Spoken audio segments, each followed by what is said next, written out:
It's all about the Lord Jesus, and the Lord is love, and the Lord is about peace. Kapayapaan, katahimikan sa buhay. Napakaraming violence sa ating paligid. Maraming karahasan. At ang mga anak ng Diyos ay mayroong napakahalagang prophetic ministry para ito ay maiwasan, masugpo, o at least mabawasan. Ang pag-aaral natin ngayon, pinamagatan natin, how to prevent violence. Paano ba natin maiiwasan ang karahasan? Lessons from the prophet Elisha. Marami tayong matututunan mula sa napakahalagang propetang ito tungkol sa pag-iwas sa kung ano-anong gulo at mga sakit sa buhay dahil sa karahasan. Salamat Panginoon dahil kayo po ay laging nakatunghay sa aming buhay. Lagi kayong nakaantabay sa amin, tinuturuan kami, tinutulungan, itinutuwid upang ang buhay namin mapabuti. Sa sandaling ito, Panginoon, nais naming matuto mula sa inyo. Kayo po ang maging tagapangaral. Forgive us our sins, cleanse us, enable us, O Lord, to see your face, to hear your voice. Father, be our preacher. Heal us, empower us. In the name of Jesus, we pray with thanksgiving. Amen. Amen. Napakainam na pag-aralan ang mga kabanata noong unang panahon kung saan ang mga propeta ay nagpahayag ng kalooban ng Diyos para sa mga tao. 2 Kings 6:8-10. Time after time, when the king of Syria was at war against the Israelites, he met with his officers and announced, I have decided where we will set up camp. Each time, Elisha would send this warning to the king of Israel. Don't go near there. That's where the Syrian troops have set up camp. So the king would warn the Israelite troops in that place to be on guard.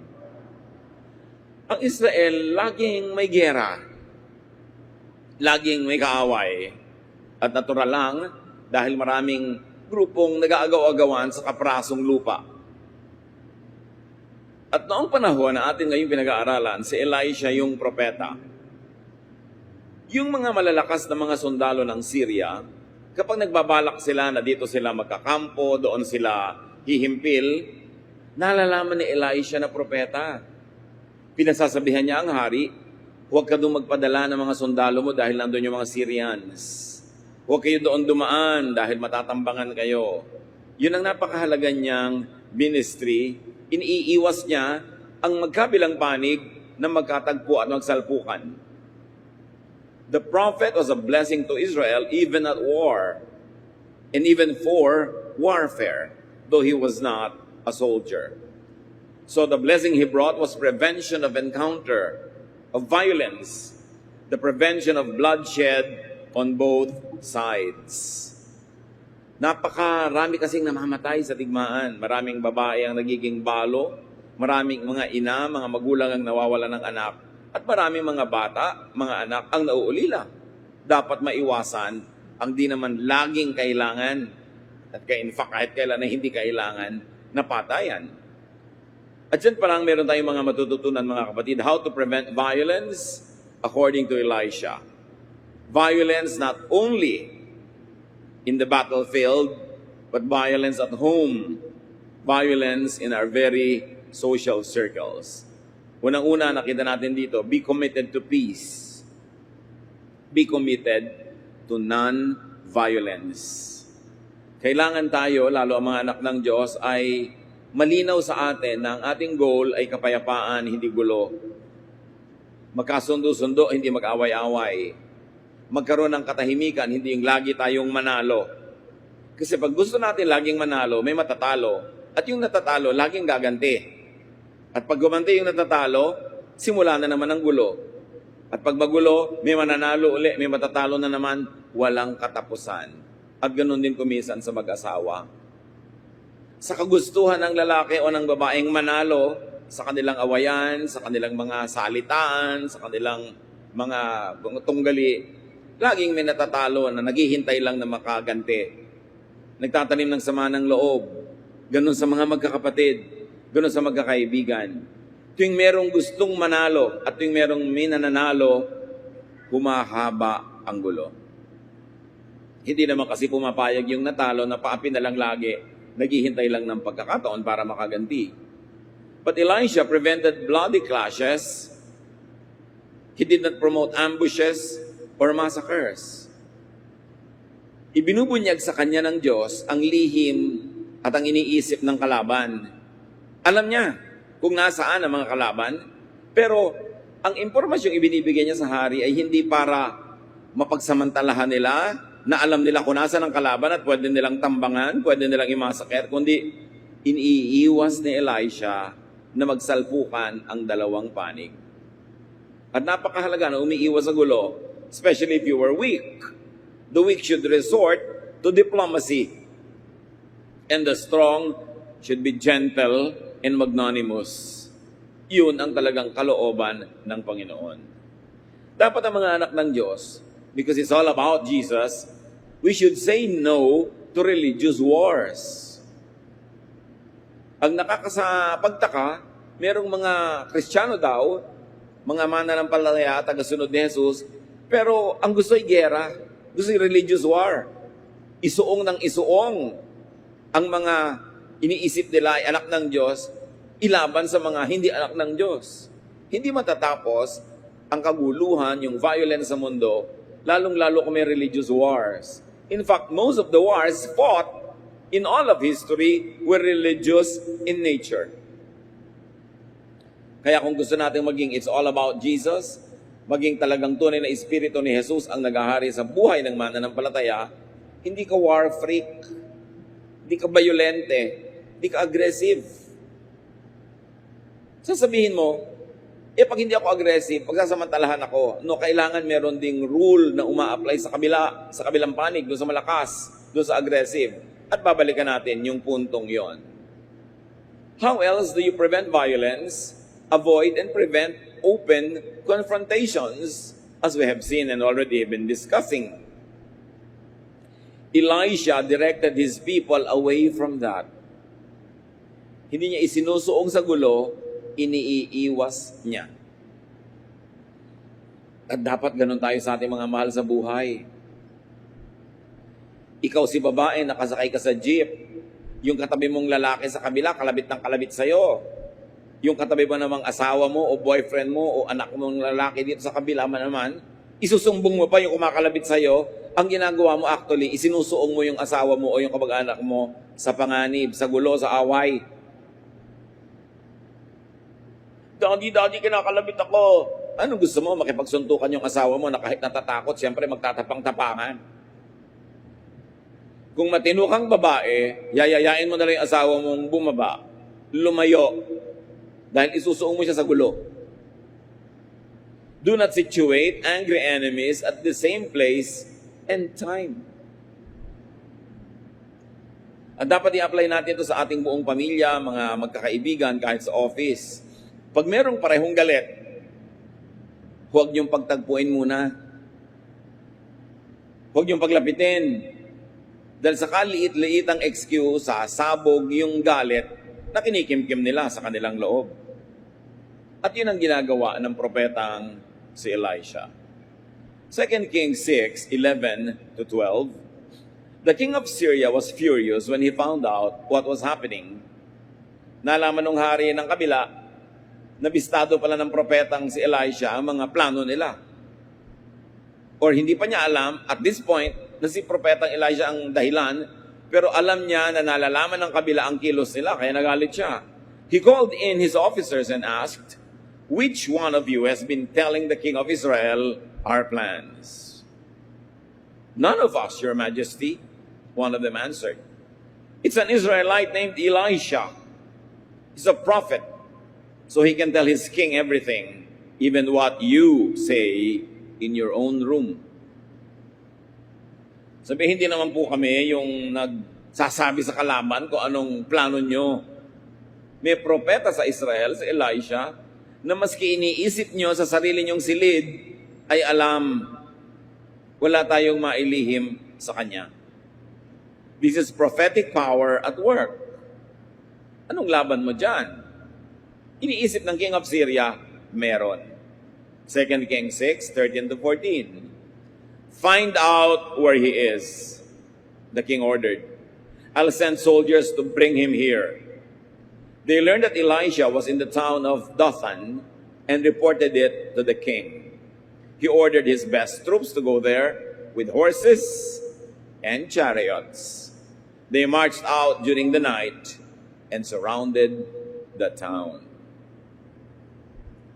Yun pala ha, may propeta ang Israel. Alamin nyo kung nasan at dadakip ko agad-agad. Nalaman nila na nandun pala sa ganitong bayan, sa Dothan, itong si Elisha. Kung kaya naman, lumusob ang pinakamagagaling na kawal ng hari ng Syria, nakasakay sa mga mabibilis at matitibay na mga chariots, at ito ay hinihila ng mga malalakas at mabibilis tumakbong mga kabayo. The best of the Syrian soldiers to capture the prophet. So you see here a very dramatic, impending confrontation. Military might versus the man of God versus spiritual power. Dito mag-uumpugan, magbabanggaan ang dalawang kapangyarihan, kapangyarihang physical, panglupa, at kapangyarihang spiritual, makalangit. Pero sabi na sa Zechariah 4:6, I am the Lord all-powerful, so don't depend on your own power or strength, but on my Spirit. Huwag daw umasa at sumandal sa mga pansarili lamang na lakas, kundi sa Espiritu ng Diyos umasa.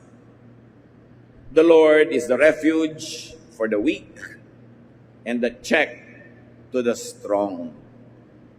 Nagbibigay talaga ang Diyos ng balanse. Siya ang pwedeng takbuhan ng mahihina at siya naman ang pwedeng sumupil, pumigil sa mga sobrang malalakas. Psalm 20, verse 7, some people trust the power of chariots or horses, but we trust you, Lord God. Napakalinaw ng sinabi ng Zechariah at ng Psalm. May mga nagtitiwala sa lakas na panglupa, pero kaming mga naniniwala sa inyo, Diyos, kaming mga anak nyo, nagtitiwala kami sa inyong spirito, sa inyong kapangyarihan. Hindi ibig sabihin na walang kwenta yung physical strength, na walang kwenta yung physical prowess, pero nawawalan nyo ng kwenta kung doon ka lang aasa na wala namang kakambal at kasamang espiritualidad. At lalong walang kwenta yon kung doon ka aasa at ipanglalaban mo sa kalooban ng Diyos. Pero yung lakas, talino, husay, napakaganda niyan kung gagamitin mo ayon sa kalooban ng Diyos at sa paggawa ng kanyang ipinagagawa sa atin. Pero kung ibabangga mo yan sa Diyos, wala kang kalaban-laban. At kung diyan ka aasa na walang connection sa Diyos, mali ang inaasahan mo. 2 Kings 6:15, when Elisha's servant got up the next morning, he saw that Syrian troops had the town surrounded. Sir, what are we going to do? He asked. So nung gabi, lumusob ang mga kabayuhan na ito, mga chariots. At nung umagang-umaga, ang assistant, ang male servant ng prophet, ay maaga siyempre nagising. Lumabas siya sa kanilang bahay o sa kanilang tent, kung saan man sila nakatira, para maghanda siguro ng pagkain, para maglingkod sa kanyang among propeta. Ang mga propeta nun ay laging merong mga male assistants. At maging si Paul ay laging merong ganon. At paglabas ng male assistant na ito, nagulat siya. At kung may bit-bit man siyang palanggana ng tubig o pitchel, baka maaring halos mabitawan niya ito. Dahil nakita niya, nakapaligid sa kanilang kapitbahayan, lalong-lalo sa kanilang bahay, ang mga kabayuhang sundalo ng kalaban. At agad-agad niya, na tinawag ang pansin ng propeta, ano po ang ating gagawin? Naliligid tayo ng mga kalaban, ng mga sundalo, naka-chariot pa. So the servant discovered an alarming development. Naturally, the servant saw what was visible to the naked eye.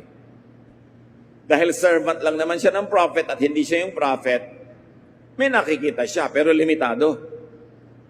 Ang nakita niya, yung physical reality, natakot tuloy siya. The servant was gripped with fear and therefore expressed his concern. The mighty Syrian elite troops surrounding the town. When you look at and when you see only what is normally visible, you could have much to fear or to worry about. Pag ang tinitingnan lang natin, tinititigan, pinapansin ay yung nakikita ng mata, marami talagang nakakatakot. Pag nilimitahan natin ang ating sarili sa human reason, sa practical, sa visible, maraming nakakatakot sa buhay. What the naked eye sees could scare you. Meanwhile, may iba pa bang realidad na dapat makita bukod sa nakita ng servant? Kaya nga may servant, may prophet, iba yung prophet at iba ang nakikita ng prophet. 2 Kings 6:16 to 17. Don't be afraid, Elisha answered. There are more troops on our side than on theirs. Then he prayed, Lord, please help him to see. And the Lord let the servant see that the hill was covered with fiery horses and flaming chariots all around Elisha. Ganito ang isang artist rendition ng nakita ng katulong. Sabi ng propeta, Panginoon, marapatin mong makita nitong aking assistant ang dapat niyang makita para hindi siya matakot. At dininig ng Diyos ang panalangin ng propeta, ibinukas ang spiritual eyes ng katulong na nakasara kasi physical eyes lang niya nakabukas. At nakita niya, nililigiran sila, pinaliligiran, ipinagtatanggol ng mga naglalagablab ng mga kabayuhan at mga chariots at mga anghel. Kaya naman pala, hindi makasugod-sugod itong mga Syrian army na nakaporma lang sa kanilang baligid. Hindi maka-advance. Sila pala'y naliligid ng proteksyon ng Diyos. At dahil ang ipinadala ng Syria ay mga horses and chariots, edi ganung itsura din ang ipinadala ng Diyos. So kung ang ipinadala dyan ay mga tangke, edi tangke din ang ipapadala ng Diyos. Kung ang ipinadala dyan ay anuman, yun din ang ipapadala ng Diyos. Tinutumbasan at inihigitan. The difference between prophets and common people is that prophets see. Prophets perceive. At doon mo malalaman ng isang palatandaan kung isang propeta ay totoo. Nakikita niya ang hindi nakikita ng karaniwan. Nauunawa niya ang hindi nauunawa ng karamihan. At dahil doon, ang isang paa niya ay nakatungtong sa spiritual world. At ang isang paa ay nakatungtong sa physical world. At sa pamamagitan niya, lumilipat mula sa spiritual world ang karunungan, ang turo, ang pagpapala, patungo sa physical world. Ibinibigay, ipinapakain, itinuturo, ipinapakita sa katulad nitong servant na on their own walang kakayanan because they were not gifted as prophets. At dahil naman ang isang paa ay nakatungtong sa world, sa physical world, at ang isa ay sa spiritual world, nadadala naman ng propeta sa spiritual world yung mga pangangailangan, hinaing, mga panalangin, mga hiling ng mga nandun lang sa physical world. That's why the office of the prophet is an office of the priest. It is also the office of the artist. Namamagitan sa dalawang magkaibang daigdig. Bakit ang artist ay priest? Halimbawa, ang musical composer, may naririnig na siyang musika sa spiritual world na hindi nadidinig ng mga tao, ng katabi niya, ng asawa niya, ng kaibigan niya. Pero ngayon ay susulatin niya yung mga notes, tutugtugin niya maririnig ngayon ng mga taong ang tenga ay physical lang. Pag ginawa ng physical yung tugtog, madidinig ng mga karaniwang tao, pero galing yan sa spiritual world. Ang isang pintor, halimbawa, sa kanyang mata ay kitang-kita na niya isang napakagandang painting, isang eksena, mga kulay, mga hugis, pero hindi naman nakikita ng mga kasama niyang tao lamang at ordinaryo. Pero oras na ang nakikita niya ay iginuhit na niya, kinulayan, ipinakita sa mga tao, doon pa lang makikita ng mga tao yung noon pa'y nakikita na ng pintor. Ganon din ang sculptor. Yun ang lililok ng bato o kahoy o anuman. Pag nakakita sila ng isang malaking tipak na bato, ang nakikita na ng sculptor, yung finished sculpture. Kasi kita niya eh. Dahil lang sa skill, lililukin niya, uukain niya yung bato para maging physically visible to others what had always been visible to him as an artist. Kaya doon mo malalaman ang tunay na artist, ang tunay na propeta, ang tunay na priest. Sa pamamagitan nila, ang mga karaniwang tao nakakakita ng kung sa kanila lang hindi nila makikita. Nakaalam ng kung kanila lamang ng mga skill, hindi nila malalaman kahit kailan. Doon mo malalaman if a prophet ministers to you. Pag napapabuksan niya sa pamamagitan ng dalangin at ng kakayanan, yung isip mo, mata mo, tenga mo, na kung ikaw lang ang aasahan, ay wala namang makikita, kundi yun lang nakakatakot. Yun lang bato, walang sculpture. Yun lang ingay, walang music. Yun lang mga kulay-kulay, walang organized painting. At yan ang ginawa nitong si Prophet Elijah. Ipinakita sa pamamagitan ng kapangyarihan ng Diyos sa kanyang katulong, sa kanyang assistant, yung hindi nito nakikita. Mapalad ka kung binigyan ka ng prophetic gifts. At kung di ka binigyan, bumuntot-buntot ka at dumikit-dikit doon sa meron kasi doon ka mapagpapala. At magiging pagpapala kayo sa isa't isa. Dahil nakita ninyo, pinaglilingkuran niya yung kanyang among propeta ng physical services, material services. Aba, ang ibinibigay naman sa kanya, spiritual blessing. Nakakita siya ng mga anghel na kahit ano pang pagsisirko-sirko ang gawin niya sa buhay, hindi mangyayari kung hindi sa tulong ng propeta. But what is important to remember here is that the man of God is more than adequately protected. So Elijah calmed and assured the worried and the scared servant. He prayed that his servant could see what was invisible to the naked eye. Spiritual leaders, when they are genuine, see both sides. They straddle both worlds. This is a sign of real and genuine giftedness. So the servant saw the flaming horses and chariots surrounding and protecting the prophet. And because he was on the side of the prophet, pati siya, meron na rin protection. Kaya naman pala, hindi makasugod, hindi makatuloy, hindi makapanakit, at hindi makapangdakip itong mga Syrians na ito. Though they had horses and chariots, the number of those that God sent to protect the prophet was so much superior, so much more than those that were sent by the king of Syria. The invisibility of God's protection does not mean absence of it. It does not mean it is non-existent. Kung di man natin nakikita lagi ang proteksyon ng Diyos, hindi ibig sabihin ay wala. Mayroon, hindi lang nakikita ng mga karaniwang nilalang. Pero laging ang presensya ng Diyos ay nandun. Laging ang proteksyon niya ay nandun. Kailangan lang na makita mo at kung hindi mo nakikita, maramdaman mo at kung hindi mo pa rin nararamdaman, ipakita at iparamdam sa iyo ng mga nakakaramdam para mapayapa ang iyong loob. Para matahimik ang mga takot at pangamba. Battles have moral and spiritual dimensions. Make sure you fight on God's side. Now, the moral issue here is not Syria's war with Israel. Natural lang na makigera naman ang Syria because of national interest.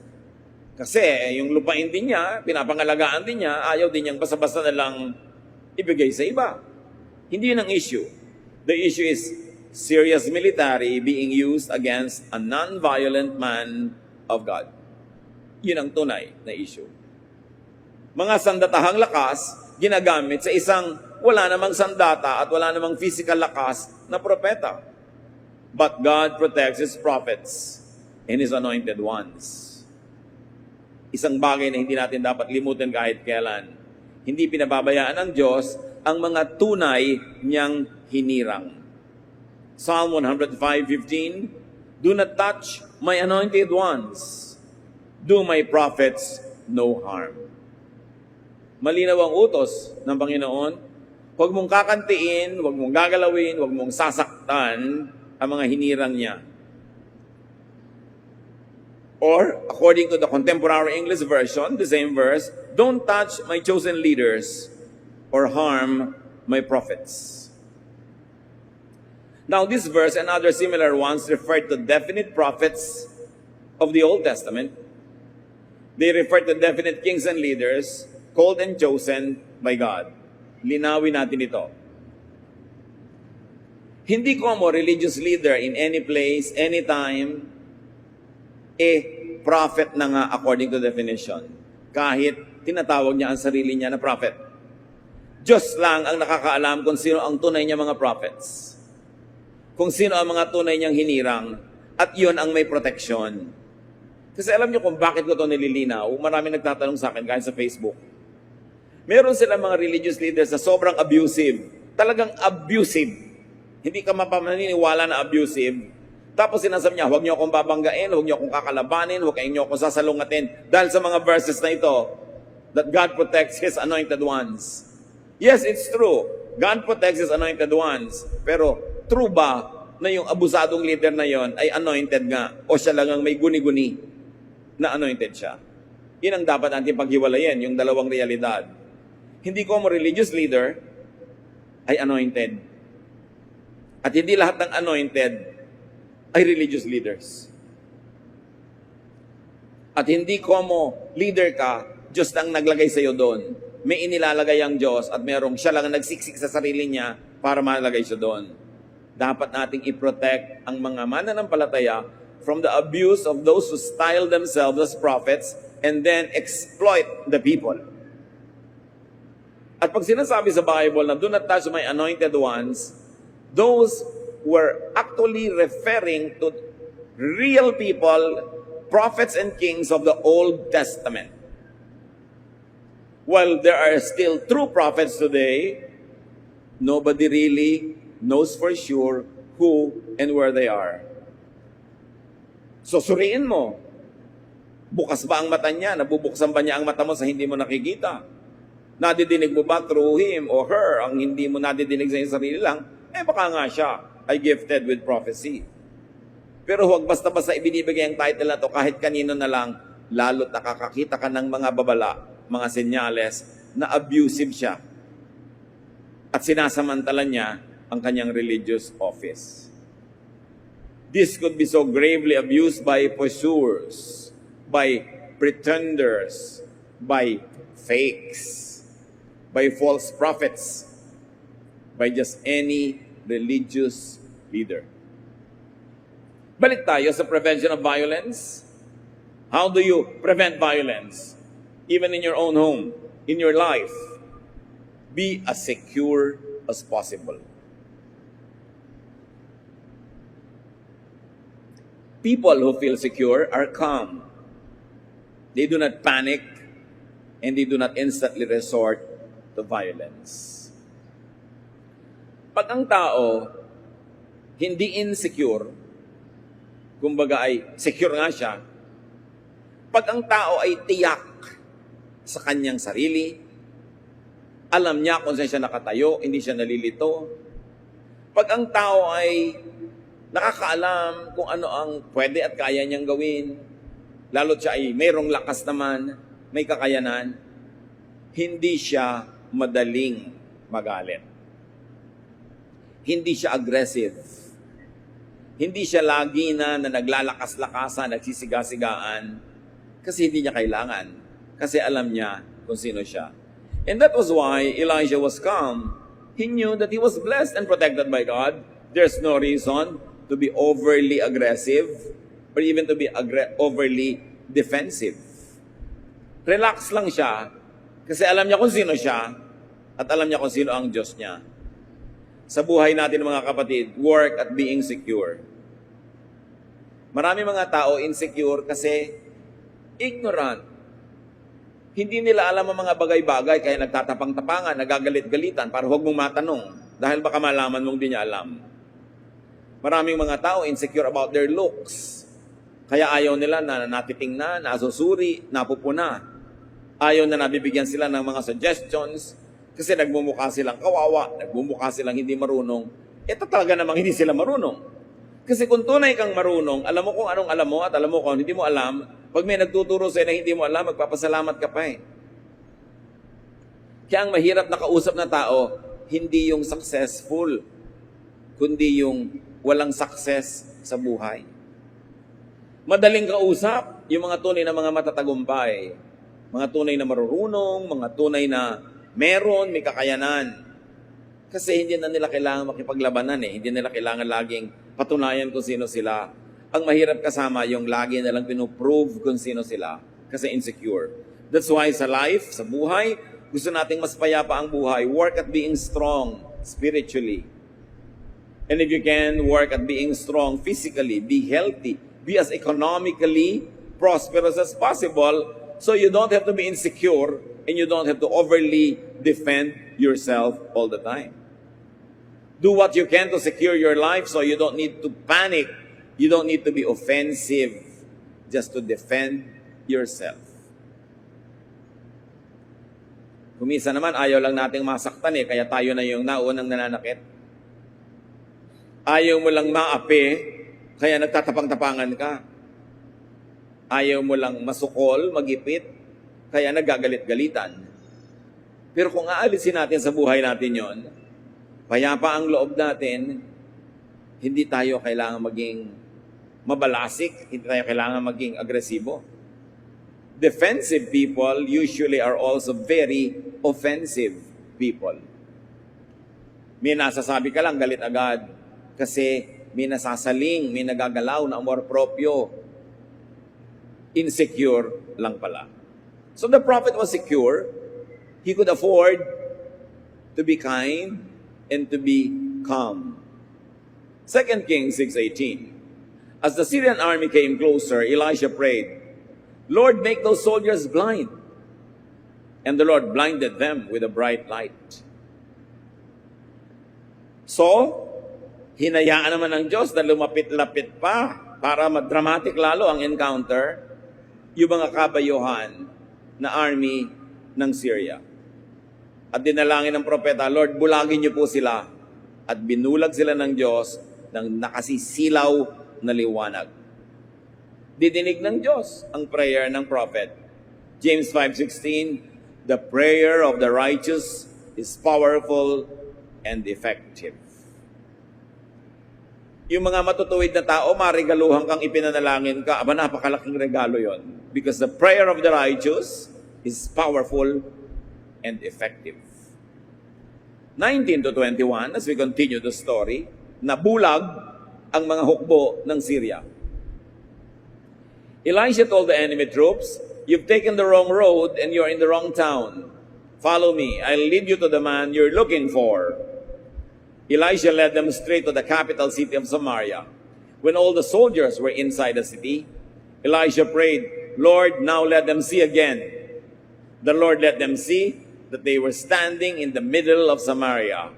The king of Israel saw them and asked Elisha, should I kill them, sir? Sabi nitong si Elisha, ang totoo niyan, maling lugar ang pinuntahan nyo at maling tao ang hinahanap nyo. Dadaling ko kayo sa tamang lugar, aakayin ko kayo patungo sa tamang tao na dapat ninyong puntahan. At palibas at bulag yung buong mga troops, sumunod sila sa pag-akay ni Elisha doon sa nangunguna At sila ay dinala ni Elisha sa kalagitnaan ng kanilang capital city. Sa loob ng kanilang muog, naliligid ng kanilang mga sariling kawal. At nung ipinanalangin ni Elisha, Lord, buksan niyo na po ang mata nila, bigla silang nakakita na nawala na silang kalaban-laban dahil nandun sila sa loob ng syudad ng mga Israelites. At sabi ng hari kay Elisha, Ginoo, ipapapatay ko na ba silang lahat? Kita nyo, gusto naman agad ng king, violence. Eto na nga naman, no? Corner na corner na nila ang kalaban. May giyera, papatayin na. Pero sabi ni Sun Tzu, yung isang philosopher ng ancient China, the supreme art of war is to subdue the enemy without fighting. And for sure, galing sa peaceful spirit of God yung ideya na yan. Diplomacy first before war. So anong lesson ni Elijah sa atin? Deflect aggressive and violent energies. Yung mga hukbo ng Syria, buong-buo na sa loob nila na may gagawin silang marahas. Meron silang dadakpin. Meron silang misyon. Psych up na sila. Nagsusumabog yung lakas sa kanilang bawat bisig. Dapat may gagawin sila. So anong ginawa ni Elisha? In all wisdom, hindi niya pinigil, hindi niya pinahiya, hindi niya ginalit. Sabi niya, dadalhin ko kayo sa dapat niyong kalagyan. At siyempre, sa paglipas ng oras, sa paglalakbay nila, bulag pa naman, marami na sa mga energy noon na ubos. Humupa na ang loob, lumamig na ang mainit nilang damdamin. At nung malamig na yon, hupa na, tsaka pinabuksan ni Elisha ang kanilang mata, na gustuhin man nilang lumaban, ang laki na ng walang energy at gana para lumaban. At ito ang galing ni Elisha in preventing bloodshed, in preventing violence. He directed and channeled the troops' eruptive power. Pag may malakas na daloy ng tubig, hindi mo dapat harangin. I-channel mo lang na pumunta sa gusto mong pupuntahan niya. Yun ang ginagawa ng mga dam. Bakit mo haharangin? E di, ikaw ang naanod. Ibaling muna sa iba. Hindi niya basta binangga at pinigil yung galit. Galit, pipigilin mo sa sabog. Babanggain mo, ikaw ang matadaganan. May lesson tayo mga kapatid agad-agad. I-apply nyo agad sa buhay. Huwag niyong babanggain ang galit. Kahit sino pa yon, kahit kayo yung amo, kahit kayo yung malakas, kahit kayo yung makapangyarihan, kahit maliit na langgam, paggalit, makakakagat. Magpakatalino kayo. Huwag niyong babanggain ang galit. Kasi ang galit, nagdidilim ang paningin. Hindi na ngangatwiran. At ang galit, may lakas na hindi available sa mga taong relaxed. May adrenaline power sila. At kung may kalaban kayo mga kapatid, huwag niyo silang papalakasin. Paano napapalakas ang kalaban? Galitin ninyo, lalakas sila. Huwag niyong gagalitin ang kalaban nyo. Yung ipoprovoke nyo, tutoksohin ninyo, yung sige nga, hawakan mo nga yung tenga niya kung talagang matapang ka. Hawakan mo naman yung tenga niya, nagagalit na nga siya. Naiinis na nga sa'yo. Pagsasabihan mo pa ng masakit, susumbatan mo pa, magbubunga nga ka pa, ginagalit mo. Pag ginagalit mo ang kalaban, pinapalakas mo siya laban sa'yo. Naghahanap ka ng sakit ng katawan. At makikita mo yun pag di ka nag-ingat. Bakit mo naman papakalakasin ang kalaban mo? Di dapat pahinain mo? At yun ang ginawa ni Elisha. Pinahina. Hindi binangga, pinagawa ng isang bagay na nakakapagod. Magbabiyahe sila ng bulag. Tapos, pagod na pagod na, tsaka niya dinala doon sa harap ng kalaban, kanina man, nasa gana yung lumaban, ngayon hindi na. Humina na. Kaya sabi ng King of Israel, papatayin ko na bang lahat sila? Kasi kayang-kaya na niya Ipinapatay ba? 2 Kings 6:21-22, the king of Israel saw them and asked Elisha, should I kill them, sir? No, Elisha answered, "You didn't capture these troops in battle, so you have no right to kill them. Instead, give them something to eat and drink, and then let them return to their leader." Iba namang klase makigera itong si Elisha. Ha? Pwede nang patayin, puksain ang kalaban. Sabi niya, no. Magluto kayo, maghanda ng maraming pagkain, at inumin, pakainin sila, busugin, painumin, at saka pauwiin sa kanilang leader. The king knew well as to defer to the prophet and ask the prophet what to do. Kung ikay malakas, makapangyarihan, pwede mong gamitin yon, tapos hindi ka humihingi ng payo sa marunong at maka-Diyos, pwede ka magkamali. Pero humingi siya ng payo, papatayin ko na po ba, Ginoo? At sabi ng prophet, no, you don't do anything like that. Wala kang karapatang patayin sila kasi hindi mo naman sila nabihag habang naglalabanan kayo. Dinala ko sila dito, walang labanang nangyari, so hindi mo sila bihag. You know, the prophet was observing the protocol of war. May protocol ang giyera kung sinong pwede mong ikulong, anong pwede mong gawin. At sabi ng prophet, no, you don't have a right to do that. Kasi hindi naman kayo naglalabanan at natalo sila eh. Walang labanang naganap. So Elisha advises adherence to war protocols. He prescribes hospitality and kindness. And again, Elisha prevents bloodshed. How to prevent violence? Counsel against violence. Magpayo tayo ng kapayapaan, hindi ng gulo. Nagtataka ko, maraming Christian ngayon, gusto nila isuong ang Israel sa lahat ng giyera sa mga kalaban. At gusto nila suportahan. Giyera. I don't think that's what Jesus would counsel. And that's not what Elisha did. Sabi ni Elisha, alam mo, imbes patayin mo sila at saktan, pakainin mo, busugin mo, painumin, at pauwiin. Hindi ginalit ni Elisha yung mga sundalo na pwede nilang patayin, pero magagalit yung hari at yung mga sundalong nandun pa sa kanilang bayan, lulusubin sila. Counsel against violence, especially if it is misplaced, unnecessary, and counsel against violence if it is convertible into kindness. Opportunity to. Sabi ng makikitid ang utak, pagkakataon na natin para sila gantihan at patayin. Pero sabi ng propetang matalino at maka-Diyos, pagkakataon natin para ibahin ang kanilang isip. Palambutin ang kanilang puso, pagkakataon natin para gumawa ng mabuti. Huwag sayangin ang pagkakataon na ito. Alam niyo, ang matatalinong tao, ang pinagkaiba niyan sa hindi matatalino, nakakakilala sila ng golden opportunities. This was an opportunity to put this war to an end, not to add fuel to it. Pwede mo silang patayin. Naka-advance ka ng isang hakbang, pero gaganti lahat ang kalahi niyan, mapapaatras ka ng ilang hakbang. Pero sa hindi mo pagpatay sa kanila para umatras ka ng isang hakbang, pero dahil inalis mo ang galit nila, pinalambot mo ang puso, aabanti ka ng maraming hakbang sa kapayapaan. 2 Kings 6:23, the king ordered a huge meal to be prepared for Syria's army. And when they finished eating, he let them go. For a while, the Syrian troops stopped invading Israel's territory. Nakita niyo ang diplomacy? Pinakain nila, pinauwing busog.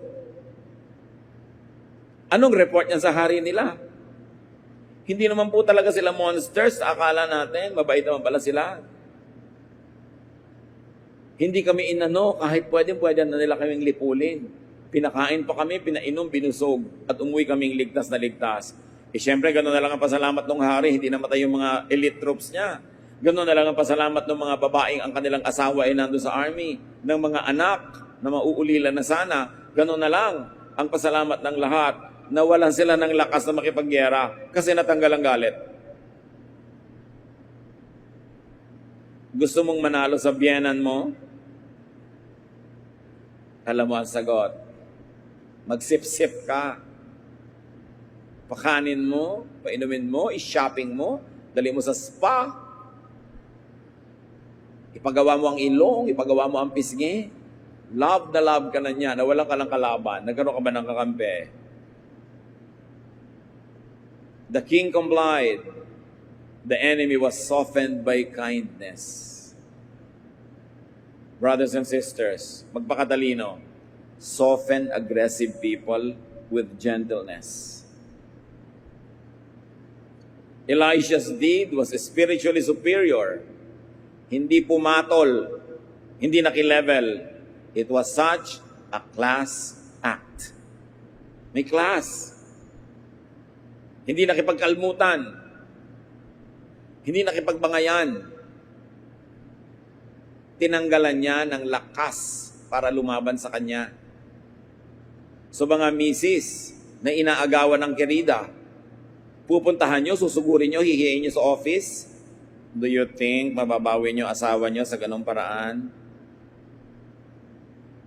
Dapat meron kayong ibang tactic. Diba? Hindi na nanalo yung nanggagalit. Lalo sa asawa. Ba't nyo naman gagalitin ang sarili nyong asawa? Anong mapapala nyo na galit siya sa inyo? May papa ka. Ang hirap-hirap na nga magkapapa. Gagalitin mo pa. O meron kang mommy.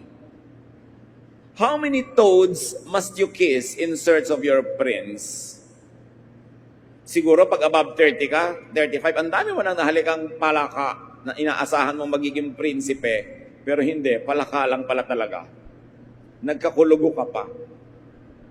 Kahahalik sa palaka. Tapos ngayon, nagkaroon, gagalitin mo. Galit na nga sa'yo, lalo mo pang gagalitin, talo ka dyan.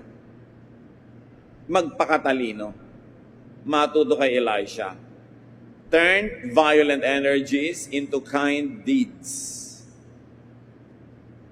Yours and other people's kind deeds.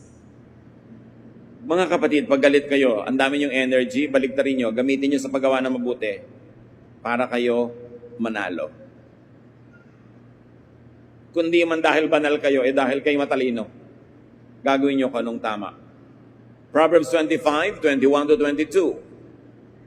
If your enemies are hungry, give them something to eat. And if they are thirsty, give them something to drink. This will be the same as piling burning coals on their heads. And the Lord will reward you. Sabi, galit palang kaaway nyo, pakainin nyo, painumin nyo. Parang naglagay kayo ng mga nagbabagang mga apoy o nag-aapoy na baga sa kanilang mga ulo at kayo'y may gantimpala. Akala nung iba, sasadistahin mo yung kalaban mo, pagsusunungin mo ng apoy para siya masunog. May pinanggagalingan kasi itong salitang ito that must be understood culturally. Wala namang posporo nung araw. Walang lighter. Walang mga automatic na mga apoy. Walang baterya. Paano ka ngayon magluluto ka? Paano kung magsisindi ka ng kalan? Magsisindi ka ng oil lamp? Saan manggagaling ang apoy? Bawat bahay, merong isang parang maliit na kalan na abo na laging meron dong baga. Pag mauubos na yun, lalagyan nila ng bagong kahoy para mag-apoy, tapos may baga uli. Wala dapat panahon na mamamatay yung baga na yon. Dapat pinapalitan ng bagong gatong. Para kung kailangan mo ng apoy, merong pagkunan ka ng apoy. Paano kung burara ka ngayon sa buhay at namatay ang apoy? Pupunta ka ngayon sa kapitbahay, kakatok ka doon, hihingi ka ng apoy. At ito yung sinasabi dito. Dahil nung araw, ang mga tao, sinusunong nila sa ulo nila, lahat ang dala nila, para yung kamay nila makakapit sa puno kung bumababa sila ng bundok, makahawak sa mga bagay-bagay kung madulas, kaya wala silang dala sa kamay, sunong-sunong sa ulo. Meron silang mga palayok na sunong-sunong, kaya kahit hihingi sa iyo ng apoy, mga baga, doon ilalagay sunong niya. So hindi yung parusa, hindi pa nanadista yun. Sabi, alam nyo kung may galit sa inyo, pakanin ninyo, painumin nyo, para na rin sinunungan nyo siya ng naglalagablab na mga baga. Ibig sabihin, magkakaroon na siya ng apoy, may magagamit siya sa buhay, tulungan nyo para mawala ang galit. Yun lang ang ibig sabihin. Take away the wind from the angry sails of your enemies. 1 Peter 3:9, do not repay evil with evil or insult with insult. On the contrary, repay evil with blessing, because to this you were called, so that you may inherit a blessing. Huwag suklian ng masama ang masama. Kahit sinuklian nyo at nakaganti kayo, gaganti uli yun. Hindi matatapos ang cycle of violence. Never make people angry. Angry people are dangerous. And angry people are strong. So how do you prevent violence and bloodshed? The best way to beat your enemy is to turn him into a friend. Yun ang tunay na nanalo. Kalaban nyo kahapon, kaibigan nyo ngayon, kasi may ginawa kayong tama. Kalaban nyo kahapon, kalaban nyo pa rin ngayon, wala kayo na panalunan. Kalaban nyo kahapon, kalaban nyo pa rin ngayon, pati nadagdag pa yung kaibigan niya at anak niya at makakilala niya, lalo kayo natalo. Elisha used his prophetic gifts and office for peace. To avoid violence, use yours. Ano man ang inyong kapangyarihan, impluwensya, lakas, gamitin nyo para mag-promote ng kapayapaan. Pag may nag-aaway, pagkasunduin ninyo, huwag kayong kumampi-kampi at huwag kayong magsulsol. Kasi lalaki lang ang gulo. The least that you can do is to stay neutral. Lalo ang mga nag-aaway sa pamilya nyo, pareho nyong kapatid, huwag kayo dapat kakampi kahit kanino. Lalaki ang gulo. Be neutral. Lalo nakakatanda ka, magpakatalino. Huwag magpe-play favorites. Kahit sa loob mo kuminsan, meron ka ng gustong kampihan, para sa kapayapaan, huwag mo nang ipakita pa yon. Kasi lalaki ang awayan. Apply this in your life. Use your position, your office, your influence to avoid conflicts and to promote peace. Because people who make peace will be called children of God. And you will harvest what you plant. Mga kapatid, anong mga gulo ang nangyayari ngayon sa inyong pamilya? Sa inyong sambahayan? Sa inyong pinagtatrabahuhan? Sa inyong social circle? Sa inyong church? Magdadagdag ba kayo sa gulo? O gagawin nyo ang dapat gawin ng anak ng Diyos na maging agent of peace? Manggagalit ba kayo o magpapahupa ng galit? Ano ang dapat nating gawin para tumahimik ang ating buhay? Napakaraming halimbawa na iniwan si Elisha. Salamat aming Diyos. Dahil kahit napakatagal na naganap ang kwentong ito, marami pa rin katotohanan kaming pwedeng pakinabangan. Turuan niyo kami na maging tulad ni Elisha. Prophet man kami o hindi, pero pwede kaming pumili ng mapayapa na pamamaraan sa buhay. Pwede naming iiwas ang mga tao sa gulo, pwede namin silang isuong at itulak sa gulo. Pwede kaming magdagdag sa away, o pwede kaming magpahina nito. Turuan mo kami, Panginoon, to prevent violence, to promote peace, para maging tahimik ang mga buhay namin at buhay ng aming kapwa. At makapag-focus kami sa mga bagay na mahalaga, productive, beautiful, loving, and pleasing to you. Pagbulay-bulayan natin mga kapatid ko, anong kahulugan ng mga pinag-aralan natin sa inyo-inyo mga buhay. Be silent before the Lord. Pag-isipan nyo kung paano yan, at dapat bago kayo umalis sa bulwagang ito, meron na kayong pasya kung paano kayo magiging agent of peace. Kung paano magdadagdag ng kapayapaan at katahimikan sa planetang ito. Lord, guide your people. Give us wisdom so we can promote peace.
Matthew 6:25, I tell you not to worry about your life. Sabi po yan ng Panginoong Jesus. The Bible could contain very complex theologies, and that interests many academicians and specialists, but most people are helped by the very simple and practical teachings in Scripture. Ang ating ngayong pag-aaralan, isa sa mga ganong simpleng bagay na mahalaga sa ating buhay, pinamagatan natin, minimize worry. We thank you, Father, that we can go to you, and you are our God, our Father, our helper, our healer. We now ask you to give us a simple message that will bring down to our level the glory of your kindness and mercy. Be our speaker, O God. Use your servant only as your instrument. Lead us unto a greater knowledge of you, and lead us to a life that is worthy to be lived by your children. Tulungan niyo po kami turuan sa ngalan ng iyong anak na si Jesus. Minimize worry. Maraming worries ang buhay. We worry about life and health, about finances mostly, about our many plans and desires, about advancement, and some worry about their very survival. Iba-iba. But instead of worry, pray. Alam na natin yan, pero sabi ng matatanda, ang paalalay gamot sa taong nakalilimot. Connect with God through prayer. Because spiritual connection with God teaches and inspires. It also gives space for counsel, for wisdom. Spiritual connection with God empowers, relaxes even, and soothes. So pag ang tao'y nalilito, nagugulo, magandang manalangin. Para kang plug na isinasaksak sa outlet, nakakakonekta ka sa kapangyarihan ng Diyos. Ang iyong kahinaan ay lumalakas, ang iyong kaguluhan ay tumatahimik, at nagkakaroon ka ng inspirasyon. Prayer should not only be resorted to by the very, very cornered and hopeless. Prayer should not be the last resort. It should be the first recourse.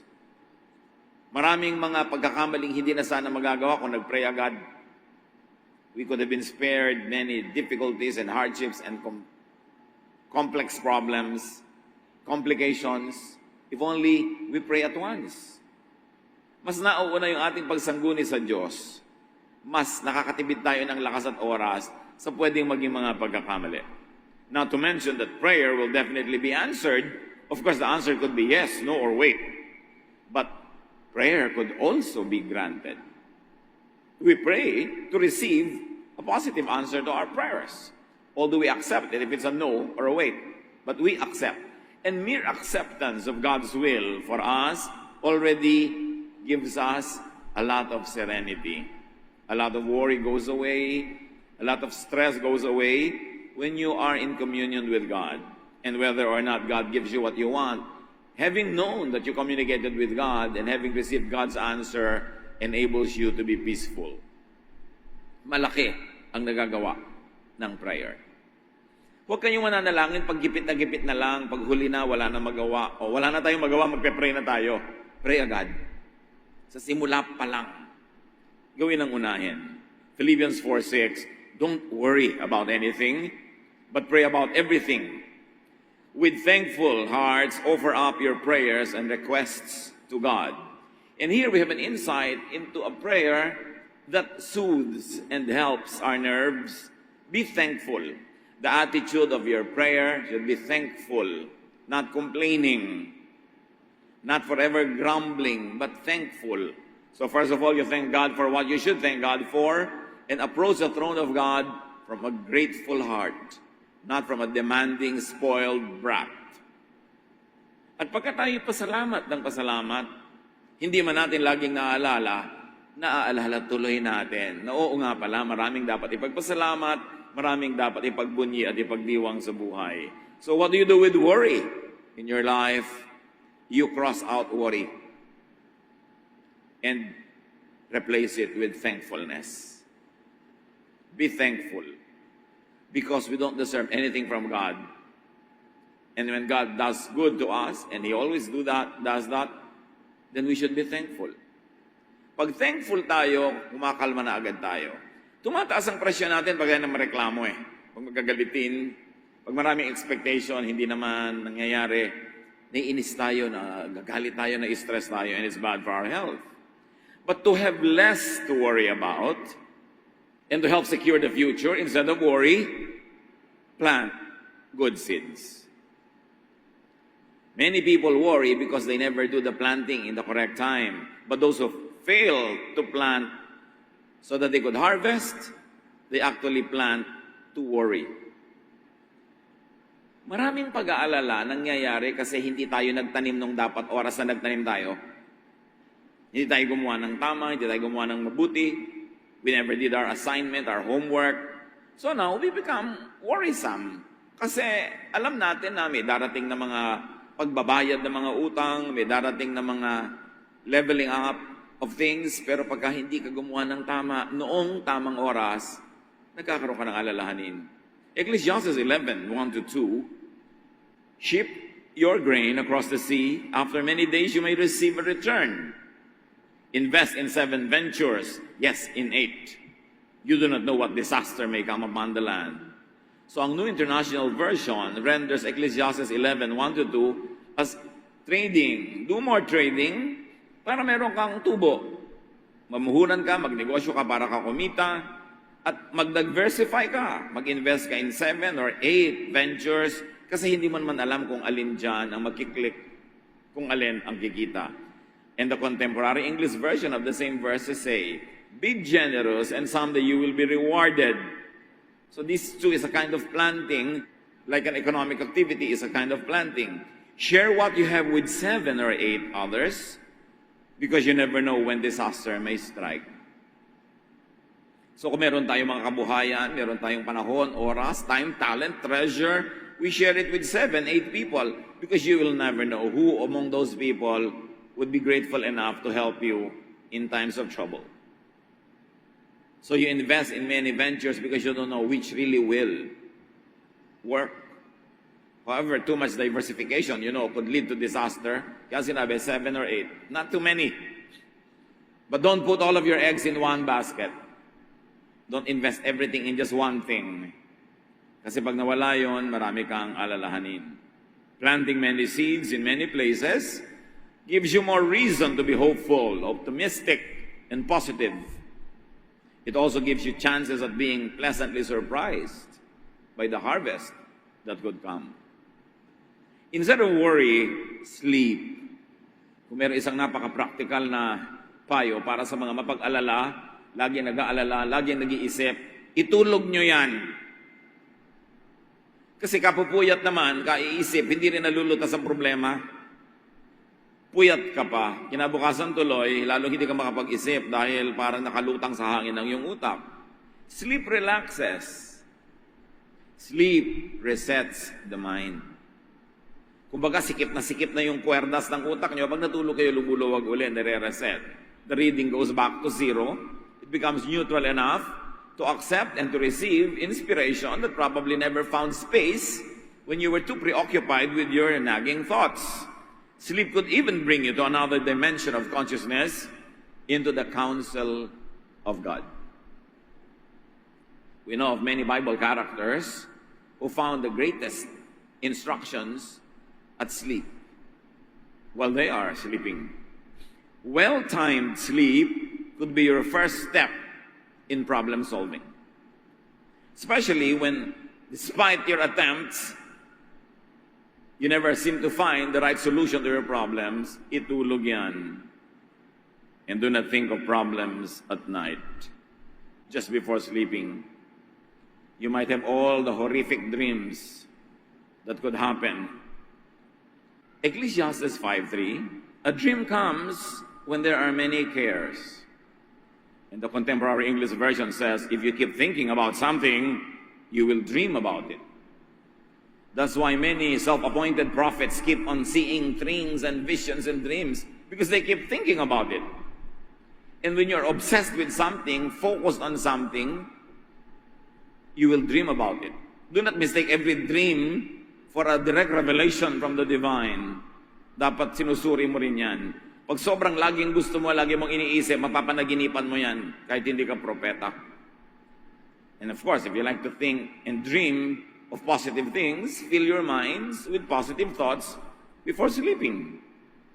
Ecclesiastes 11:10, rid yourself of all worry and pain. Have you noticed that life seems more dreary, problems seem more terrible between 12 midnight and 4 a.m.? Mas madrama ang buhay paghating gabi. Pag may namimiss kayong tao, subukan yung maalala yan ng mga 1 a.m., 2 a.m., halos mabaliw kayo sa pagkamiss. Pag meron kayo iniisip na problema, parang ang lala ng problema, lalo't kayo lang yung gising. Pag may iniisip kayong mabibigat na mga suliranin, mga nakakatakot na bagay, dumodoble ang horror between 12 midnight and 4 a.m. Pero subukan nyo, kahit anong dramang bukid ang gawin nyo, pag madaling araw, pag hating gabi, kinabukasan wala na, masigla na kayo ulit. Merong nangyayari na pag nagliliwanag na ang araw, itinataboy na rin yung mga kung ano-anong nagpupugad at namumugad na mga horror sa ating utak. Kaya huwag kayong masyado mag-isip pag gabi. Itulog nyo yan. It is important to be asleep at night because problems compound. Horrors become more horrific when you think about it in the depths of the night. So sleep, so you don't get to think about it and be obsessed with it, because the moment you wake up the following morning, things become brighter. Actually, nothing changed, only the time. But there is something about our body clock, and there is something about the way we think and our emotions connected with the night or the day. Kaya itulog niyo yung gabi para makaraos, makalampas, at mag-survive. Matthew 6:27, can worry make you live longer? The expected answer is, of course, a big no. It's pointless to worry. Instead of worry, accept what cannot be changed. Of course, we've got to have the wisdom to know the difference between what should be changed and what cannot be changed. But whatever cannot be changed, at least for the moment, must be accepted. It will make you worry less, or it will take away your worries. Ecclesiastes 1:15, if something is crooked, it can't be made straight. If something isn't there, it can't be counted. So tanggalin na lang ang mga pagtanggi sa mga dapat ay tinatanggap na lang. Huwag hanapin ang wala. At huwag paghanapan ang wala. Do not dwell on if onlys. If only I married another man or woman. If only I did this or that. Tapos na nga eh. People who live filled with if onlys always worry and are stressed and are unhappy. Don't say if only. Say next time. Kung may next time ka pa to marry, no? In that case. Kasi marami pa namang pwedeng mangyari. Pagtapos na, hindi na mababago, tanggapin nyo na. Do not dwell on it should have been. Because that will fill your heart with a lot of negative thoughts that will lead only to rebellion, that will lead to stress and worry. Kaya sabi ni Percy Bysshe Shelley, we look before and after and pine for what is not. Our sincerest laughter with some pain is fraught. Our sweetest songs are those that tell of saddest thought. Lulungkot ka talaga? Hihirap ang buhay kung ang lagi ang hinahanap mo ay wala. Accept a situation that can't be changed. Accept a person, especially, that cannot be changed. Accept a given that cannot be changed. And do not problematize something that has no solution. Pastor, may malaki po akong problema, wala pong solusyon. Iha, ang lahat ng problema may solusyon. Every problem is a corresponding, a partner solution. If it has no solution, it is not a problem. Therefore, don't problematize it.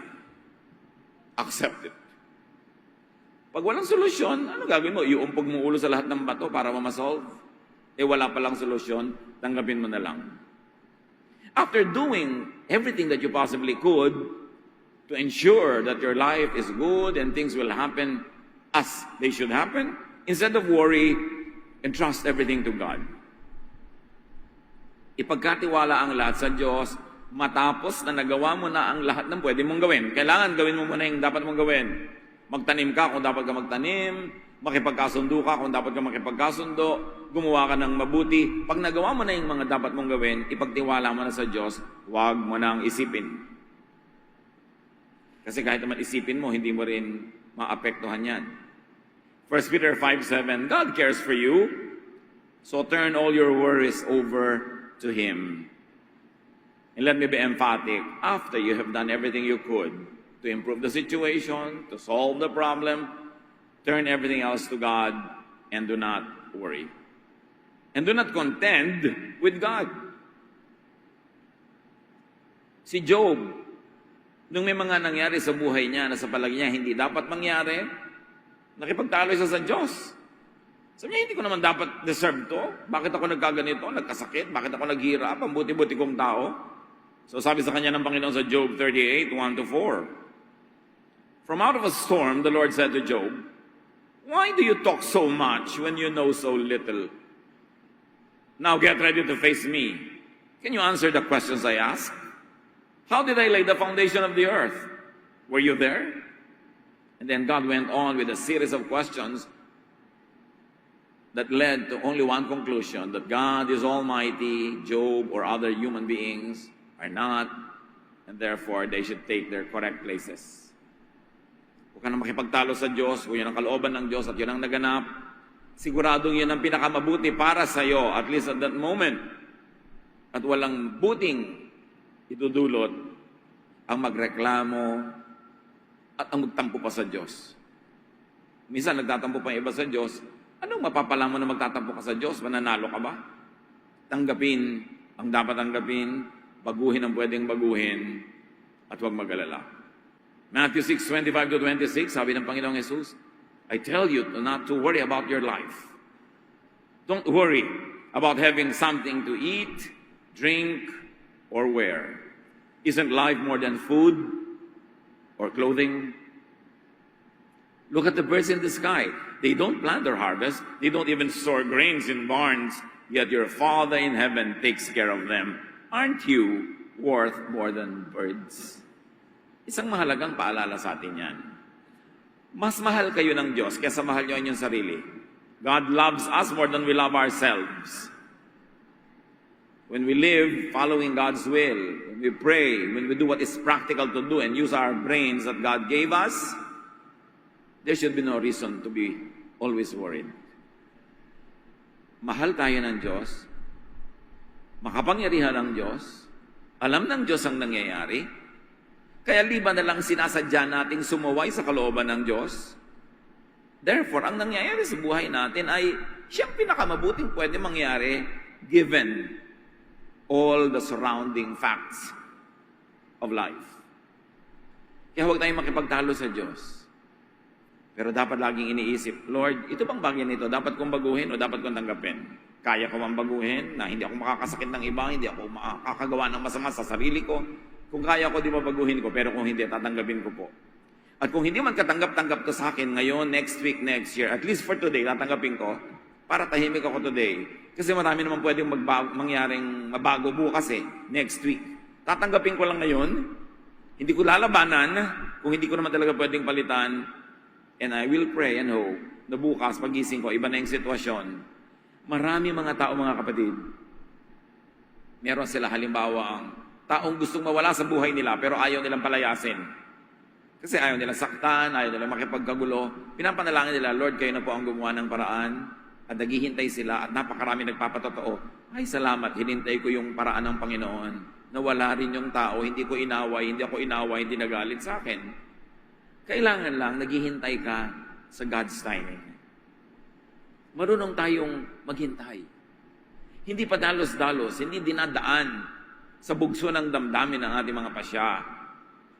At kung wala kang magagawang tama, kung ang gagawin mo lang ay makakasira, makakagulo, mabuti pa, wala ka na lang munang gawin at hintayin mong kumilos ang Diyos.